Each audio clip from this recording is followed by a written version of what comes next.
Hey guys, EC Network here, coming at you with another video. So one franchise that I've wanted to talk about on this channel for a while is Yu-Gi-Oh! Yu-Gi-Oh! Is one of those franchises that has been around for a long time, receiving constant new iterations and constant changes to the actual game itself. So I wanted to take a look back at the history of Yu-Gi-Oh! And where the franchise stands today. So Yu-Gi-Oh! Has had 7 iterations over its 21-year run, with the first of which premiering in 2000 called Yu-Gi-Oh! Duel Monsters. This was the original series. This was the introduction for many people, including myself, into the world of Yu-Gi-Oh! Where we followed Yugimoto and his friends. We learned about all these different monster cards, trap cards, spell cards, and we basically had our introduction to the game of Yu-Gi-Oh! Now, this series ran all the way into 2004, where we got introduced to the second iteration of Yu-Gi-Oh! Titled Yu-Gi-Oh! GX. Now, Yu-Gi-Oh! GX was also a very popular series, where instead of following Yugi and his friends, we got introduced to a new character called Jaden Yuki, and basically Jaden Yuki was going to this Yu-Gi-Oh! Academy, where basically you went to school to learn to be a duel master. You were trying to become better and better at the game of Yu-Gi-Oh! But in this iteration, the game stayed the same. There were no new mechanics introduced. The game stayed the same. So a lot of people view GX and Duel Monsters as peak Yu-Gi-Oh! Because that was the game in its purest form before all these new mechanics and gimmicks got introduced to the franchise. So Yu-Gi-Oh! GX ended in 2008, and like I said, many people view this as being peak Yu-Gi-Oh! I know my friends and I for a long time, we kind of viewed that as like, that's our Yu-Gi-Oh! That's the Yu-Gi-Oh! We're gonna play by. We're not gonna play with all this new stuff thrown in there. But in 2008, the first new mechanic to Yu-Gi-Oh! Was introduced in Yu-Gi-Oh! 5Ds. So like I said, Yu-Gi-Oh! 5Ds premiered on Cartoon Network in 2008, and it introduced a new mechanic called Synchro. And basically, Synchro was a new type of monster that you could summon in the game. And for me, this is the point at which I dropped off of Yu-Gi-Oh! I fell off after GX ended and 5Ds premiered. I remember people I knew at the time, this was also the point at which they dropped off. A few people, they stuck around, they still watched 5Ds, and I remember those people who did watch it that I knew, they said it was really good, but for me, I kinda ended my time with Yu-Gi-Oh! After GX, at least for the time being. I'll get to that a little bit later, but like I said, 5Ds premiered in 2008 with the introduction of Synchro Monsters, the first new mechanic that was added into Yu-Gi-Oh! And this series would go on until 2011, where in 2011, Yu-Gi-Oh! Zexal premiered on Nicktoons, actually. This was the first series to not call its home Cartoon Network, and Yu-Gi-Oh! Zexal introduced another new mechanic called XYZ, which was another type of monster summon being added to the game, and you're going to see a bit of a trend going forward, where every single new iteration of Yu-Gi-Oh! Is going to introduce a new mechanic, and you know, some people like these new mechanics, while others think that these new mechanics are ruining the game of Yu-Gi-Oh! I remember at the time, this is when I started to get back into Yu-Gi-Oh! Around when Zexal was out. I wasn't into the new cards. I wasn't into XYZ. I wasn't into Synchro. I remember my friends and I were only playing based on the rules from GX and the original Yu-Gi-Oh! Because we wanted to play it in the form that we grew up on. But a lot of people, like I said, liked these new mechanics, and then a lot of people didn't like these new mechanics. It was pretty mixed at this point. And Yu-Gi-Oh! Zexal aired until 2014, when in 2014 we saw the 5th iteration of Yu-Gi-Oh! In Yu-Gi-Oh! Arc 5. Now, like 5Ds and like Zexal, Arc 5 would introduce another new mechanic, this time called Pendulums. And this is the point where I think the majority of the Yu-Gi-Oh! Fan base, at least from people that I know, this is the point where they were like, alright, this is enough with these new mechanics. Because Pendulums were kinda weird. Essentially, in Yu-Gi-Oh! Rules, you can only summon one monster per turn, but with Pendulum summoning, you could have these monsters called Pendulums. When you had 2 on the field, they would allow you to summon basically any monster you want at any given time if they're in between the 2 numbers on the Pendulum card. So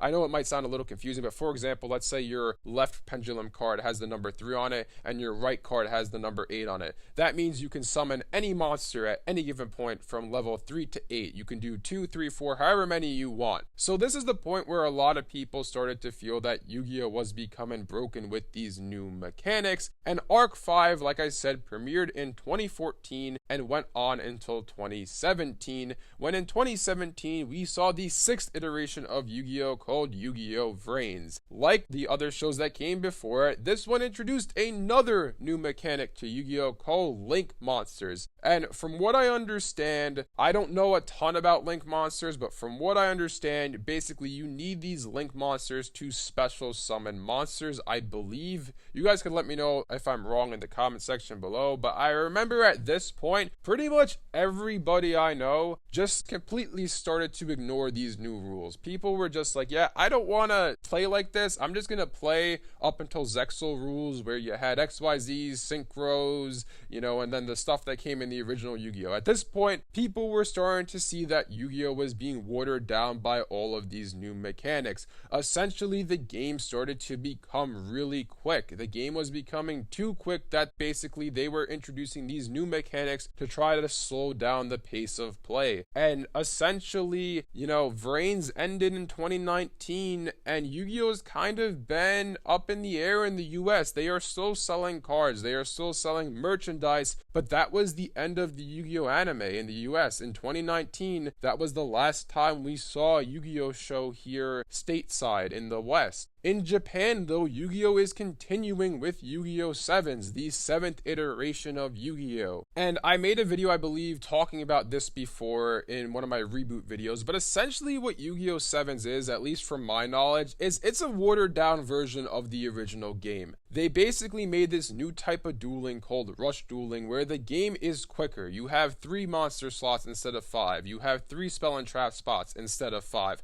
Essentially what this is a watered down version of Yu-Gi-Oh! That you could pretty much play in, I believe, like 15 minutes is the most the game's gonna take. Essentially, it's a simplified version of the game for a much younger audience, and you can definitely tell that it is for a much younger audience based on the art style of the series. And so now Yu-Gi-Oh! Is in an interesting state of flux here, at least outside of Japan. Like I said, Yu-Gi-Oh! VRAINS was the last Yu-Gi-Oh! To air outside of Japan. 7s has been ongoing since April 4th of 2020, and it's yet to make its way outside of Japan. So that begs the question, what is the future of Yu-Gi-Oh! Outside of Japan? They are still selling cards from, all the way from the original Yu-Gi-Oh! Up until VRAINS. They're still selling cards based on those series while also introducing new cards as well. But like I said, they haven't brought the newest Yu-Gi-Oh! To the US. They haven't brought it outside of Japan.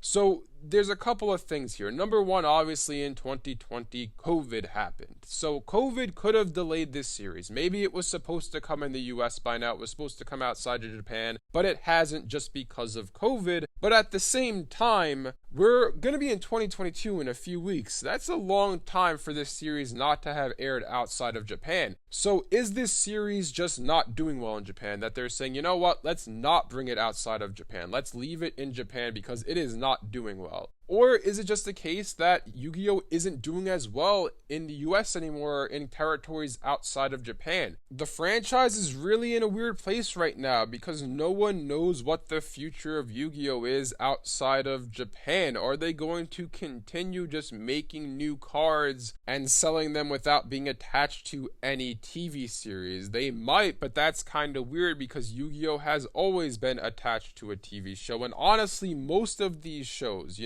that basically the main component of the show is they're trying to sell you some toy in real life, like Beyblade, Bakugan, etc., etc. They're always tied to a show because the show gets kids to buy the toys. That's always the main goal, is to sell as many toys as we possibly can. But right now, Yu-Gi-Oh! Doesn't have a show. It's just selling cards here in the US and outside of Japan, with the new series being exclusive to Japan. So like I said, Yu-Gi-Oh! Right now is in a state of flux. We really don't know what the future of Yu-Gi-Oh! Is, and it's definitely going to be interesting to see over the coming, years, to see what happens. Is this series going to get rebooted completely? Because that's kind of what 7s is in Japan. 7s is kind of a soft reboot to Yu-Gi-Oh! Because the new card game that they introduced in 7s has nothing to do with the prior card game that we've known for the past 21 years. So it's really going to be interesting to see what is the future of Yu-Gi-Oh! Is this series going to see a reboot throughout the entire world, or is this new watered down version of Yu-Gi-Oh! Going to stay in Japan, and are they going to continue the Yu-Gi-Oh! We've all known for the past 21 years, or are they going to reboot it again and come up with something brand new to try to take a fresh new spin on Yu-Gi-Oh! It remains to be seen, but I am definitely curious to see what the future of Yu-Gi-Oh! Holds. Anyways, let me know in the comment section below what you guys thought about Yu-Gi-Oh! Did you guys play it a lot back in the day, and are you guys kind of not into it as much anymore because of all of the new mechanics that they've introduced throughout the years? Also, let me know if you want to see more videos like this where we take a look at a particular series throughout its history and see how it's changed throughout the years. Thanks for watching, and I'll see you guys next time.